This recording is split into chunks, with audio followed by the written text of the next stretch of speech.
आपका अंदाजा सही है। खुशबू है, आपका अंदाजा सही है, टारगेट पे हिट हो रहा है। ठीक है,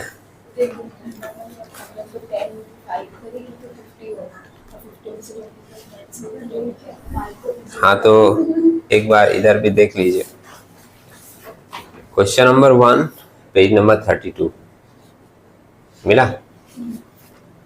सम्स को पहले पढ़ ले, फॉर्मूलाज अगर आपको याद होगा तो चीज समझ में आ जाएगी, और अगर नहीं याद होगा तो घबराने की कोई बात नहीं है। अभी हम लोग करेंगे सम्स को, फॉर्मूला बोल बोल के डिस्कस करके लिख के करेंगे, तो अगर याद नहीं होगा तो आपको याद आ जाएगा, बात समझे। लेकिन कोशिश किया कीजिए कि चैप्टर की चीजें दिमाग में रहे। उससे क्या होता है, कैलकुलेशन करने के समय या शॉर्ट क्वेश्चन भी सॉल्व कर रहे हो तो उस समय क्या होगा, अगर चैप्टर की चीजें, उसका जिस्ट, ओवरव्यू भी दिमाग में रहेगा तो तुम ज्यादा से ज्यादा चीजों को समझ पाओगे, या थोड़ा अपना दिमाग भी लगा पाओगे कि यहाँ पर क्या कैलकुलेशन होना चाहिए, या क्या पहले फाइंड आउट होना चाहिए, क्या बाद में निकलेगा। ये सब चीज दिमाग चलाने के लिए थोड़ा चैप्टर का पुरानी बातें जो डिस्कस होती हैं चैप्टर पढ़ाने के समय, वो आपको याद होनी चाहिए, बात समझे। क्वेश्चन देखो एक बार पढ़ के देखते हैं। From the following particulars calculate the earning of the worker A and B. ठीक, अब अर्निंग में तो बहुत सारा मेथड है, तो वो किस मेथड से बोल रहा है ये भी हम लोगों को देखना पड़ेगा। आगे क्या बोल रहा है देखो, इंफॉर्मेशन क्या क्या दिया है। एक दिया standard time allowed 20 units per hour.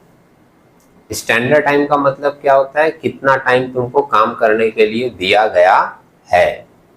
ठीक है, कितना दिया गया है, 20 यूनिट के लिए 1 घंटा दिया जाता है। मतलब अगर आपको बोला गया कि 20 यूनिट बनाना है तो तुमको समय दिया जाएगा 1 घंटा। ठीक, दूसरा इंफॉर्मेशन दिया नॉर्मल टाइम रेट 30 रुपया पर आवर। 1 घंटा काम करोगे 30 रुपए मिलेंगे, ये टाइम रेट बताया है। इसके बाद पॉइंट नंबर 3 में है differential rate to be applied. हम लोग डिफरेंशियल पीस रेट पढ़े थे, याद है कि जैसे उसमें हम लोगों को एक एफिशिएंसी निकालना पड़ता है, उस एफिशिएंसी से कम काम करोगे तो रेट चेंज हो जाएगा, ज्यादा काम करोगे एफिशिएंसी से रेट बढ़ जाएगा, होता था ना। वो डिफरेंशियल रेट दिया है, 2 रेट दिया है। एक ए में बोला है 80% ऑफ पीस रेट आपको मिलेगा व्हेन बिलो स्टैंडर्ड। अगर तुम स्टैंडर्ड से कम काम करोगे तो तुमको जो रेट है पीस रेट, उसका 80% वैल्यू का आपको लेबर पेमेंट दिया जाएगा। और बी में बोला है 120% ऑफ पीस रेट एट और अबव स्टैंडर्ड। और अगर तुम्हारी एफिशिएंसी स्टैंडर्ड तक आई है या स्टैंडर्ड से ज्यादा, तो आपको 120% ऑफ पीस रेट का वैल्यू निकाल कर लेबर पेमेंट किया जाएगा। पॉइंट नंबर 4 में दिया है in a particular day of 8 hours A produces 140 units while B produces 165 units. ये दिया है, ये लोग एक्चुअल में इतना यूनिट बनाया है, समझे। और कितने घंटे में ये लोग बनाया है, 8 आवर्स में, समझे। हम लोगों को डिफरेंशियल पीस रेट वाला सिस्टम फॉलो करके इन लोगों का निकालना है टोटल अर्निंग। ठीक, हम एक बार कैलकुलेशन पहले आप लोगों को दिखा देते हैं करके पूरा, उसके बाद आप लोग कीजिएगा, साथ साथ करेंगे, थोड़ा कंफ्यूजन आपको हो जाएगा या हो सकता है कुछ कैलकुलेशन समझ में ना आए, बात समझे। चलो क्वेश्चन नंबर 1 है ना, यहां लिख देते हैं कैलकुलेशन फॉर अर्निंग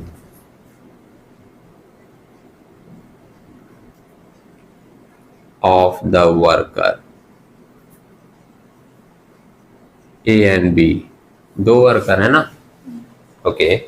तो हम लोग 2 कॉलम कर लेते हैं और स्टेप बाय सारी चीजों को लिख के करेंगे। जैसे एक पार्टिकुलर्स कर लेते हैं जिसमें कि डिटेल लिखेंगे सारा, और एक इधर कर लेते हैं वर्कर ए का हिसाब किताब इसमें होगा।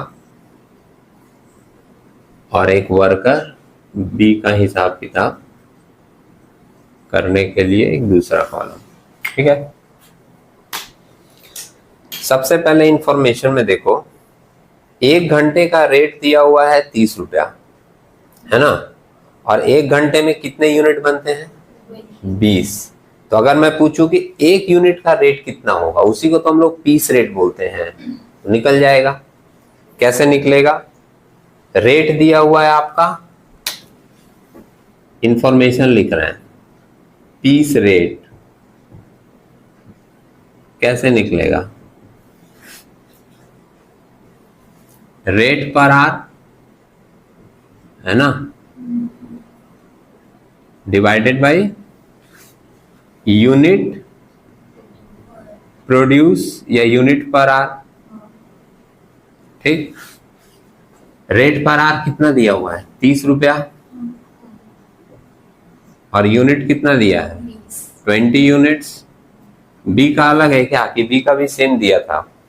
इंफॉर्मेशन तो अलग अलग नहीं था ना, तो सेम ही इंफॉर्मेशन है। तो इसमें भी हम लोग लेंगे 30 रुपया 1 घंटे का, और 1 घंटे में बनता कितना है? 20 यूनिट्स। तो आपका 1 यूनिट का रेट कितना निकल जा रहा है? 1.50, है ना। डिवाइड करके देख लीजिए, ये हम लोग निकाले पीस रेट, क्योंकि डिफरेंशियल पीस रेट में तो हमको पहले पीस रेट चाहिए। अगर ये सम्स में दे देता कि 1.5 रुपया करके या 2 रुपया करके या 1 रुपया करके इसका पर पीस मिलेगा, तो ये निकालना नहीं पड़ता, सीधी बात है। अब हम लोगों को क्या निकालना होगा? एफिशिएंसी, क्योंकि एफिशिएंसी के बेस पर ही तो जज होगा कि किसको इस रेट से ज्यादा मिलेगा और किसको इस रेट से कम मिलेगा। समझ रहे हैं? तो एफिशिएंसी निकालने का एक फॉर्मूला दिया गया था, एफिशिएंसी इन प्रोडक्शन। याद है किसी को? हाँ बोलिए, जोर से बोलिए, कोई प्रॉब्लम नहीं। इनटू 100 एक्चुअल प्रोडक्शन, माने कितना वो लोग एक्चुअली बनाया है, डिवाइडेड बाय स्टैंडर्ड प्रोडक्शन। मतलब स्टैंडर्ड कितना दिया गया था, स्टैंडर्ड प्रोडक्शन, और इनटू 100 करते हैं परसेंटेज में लाने के लिए। बात समझे? अच्छा, सम्स के लास्ट लाइन में देखो, एक्चुअल प्रोडक्शन दोनों का दिया हुआ है, देखा, 140 और 165, है ना, और स्टैंडर्ड प्रोडक्शन कितना है? जैसे वर्कर ए का तो 140 यूनिट एक्चुअल प्रोडक्शन है, स्टैंडर्ड कितना है? 1 घंटे का कितना यूनिट दिया था? फर्स्ट लाइन में दिया था ना कि 1 घंटे में 20 यूनिट बनेगा, और नीचे दिया था 8 घंटा काम हुआ है, तो 8 घंटे में कितना बनेगा? 1 घंटे में 20 बन रहा है, 20 यूनिट, तो 8 घंटे में मल्टीप्लाई हो जाएगा, 8 इंटू 20 160, वो 160 आपका होगा स्टैंडर्ड प्रोडक्शन। बात समझे? तो स्टैंडर्ड प्रोडक्शन हम लोग लिखेंगे 160 इंटू 100, और ये बनाया था 165, इसका भी स्टैंडर्ड वही है, 160 इंटू 100। बोलो पहले का कितना परसेंट आ रहा है? देखो कैलकुलेट करके, कितना परसेंट? बोलो खुशबू। 87.5%। 87.5%, और दूसरे का 103.125%। 103.125%। ठीक है, कैलकुलेट करके देख लीजिएगा।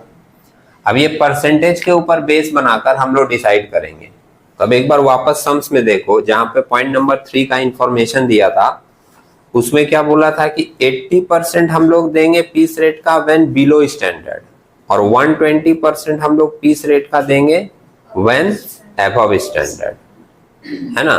तो इसको जो मिलेगा, ये देख रहे हो बिलो स्टैंडर्ड वाला है। स्टैंडर्ड कितना होता है पता है? 100। उस लेवल से कम किया तो बोल देंगे बिलो स्टैंडर्ड है, और ये 100 से ज्यादा किया है तो इसको हम लोग बोल देंगे ये अबव स्टैंडर्ड है।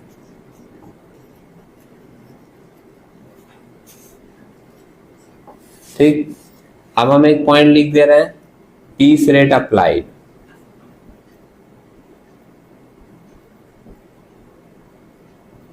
पीस रेट कौन सा अप्लाइड होगा, इस पे बिलो स्टैंडर्ड है।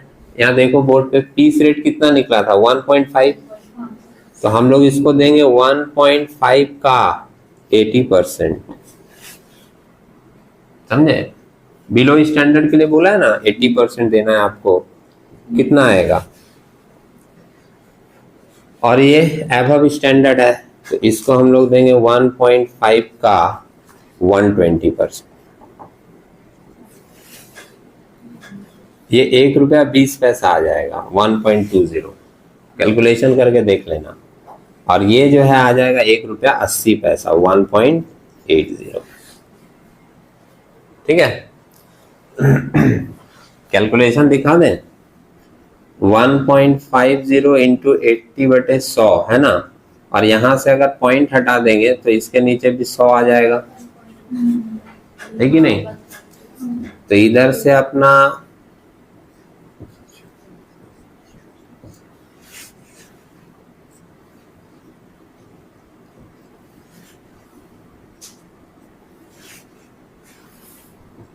ट्वेल्व डिवाइडेड बाई 10 है कि नहीं, कितना आ जाएगा 1.2 आया है। ओके, उसी तरीके से इसका कैलकुलेशन कर लेना। ठीक है,